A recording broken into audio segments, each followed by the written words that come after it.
این زمین شدگار شده تا سال گذشته در اختیار خواجگی دهقانی همدانی بود. نهاد در کناره کلاب که به پرورش زراعتی تخمی مشغول بود. اکنون این زمین ها که قریب 1900 گکتار را تشکیل می دهند به شرکت روسی بتکه داده شده اند. صاحبکاران روس این زمین ها را 19 سال در اختیار خواهند داشت. از حساب خواجگی های کلان برای کشت پخته و در آینده تأسیس دادن کارگاه کارکردی پخته، رساندگی، بافندگی تا متاع تیار در حدود شهر کلاب به همین خاطر همین زمین ها با استیلو و بتکه گروه میگن با همونو 1894 گکتار زمین با اجاره داده شده است. سالهای زیاد صدها گکتار زمین را دو خواجگی بزرگ همدانی و سبز در اختیار داشت. عبدالجبار زردیف رئیس پیشینی کلاب و گنرال شیرعلی سبزوف این خواجگی های بزرگ کلاب را رهبری میکردند.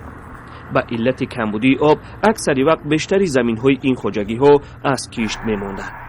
حالا شهردار کلاب میگوید که با شنانیدن نساز های آب این زمین ها را با کشتی پخته آماده کرده اند. لایحه تعمیر و تجدید پایگاه آبکشی 1851 و 1852 که سرچشمه اساسی آب فلزی آن با واسطه کلاب داره از حدود ناحیه وسه وارد می‌گردد در مهلت 18 ماه با مبلغ 2 میلیون دلار آمریکایی آغاز گردیده بود. با آغاز فصل گرما معلوم خواهد شد که آب به این زمین ها میرسد یا نه، چون که سال گذشته دهقانان این منطقه از نارسایی آب شکایت داشتند. با وجود این صاحبکاران روز تراکتورهای خود را وارد کلاب نموده کار را آغاز کرده اند. الکی دیده می شود همه زمین‌هایی را که به اختیارشان داده شده اند کشت کرده اند. در حکومت کلاب باور دارند که در اینجا تا 6000 ساکن محلی صاحب جای کار خواهد شد. ما حرکت میکنیم که همون مردمی که در همون خواجگی و کار و فعالیت میکردن الکی تجربه کاری دارن حرکت میکنیم که ما از همونو تامین کنیم. از اول سال 2015 روند دادن زمین‌های کشتی پخته به خارجی‌ها آغاز شده بود.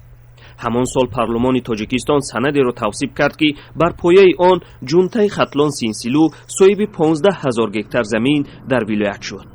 بعد 4 سال استفاده جونتای خطلان سینسیلو از یک قسم زمین‌هایش دست کشید. حالا در ولایت خطلان 5 شرکت خارجی 33504 گکتار زمین دارند. از این شماره 13437 گکتارش را زمین‌های آبی تشکیل می‌داده است. در حکومت ولایت خطلان گفتند که 10053 گکتارش در دست چینی هاست. دست به کار شدن شرکت روسی در اینجا بار اول اتفاق می‌افتد. محمود جان احمدزاده، آزادی، کولا.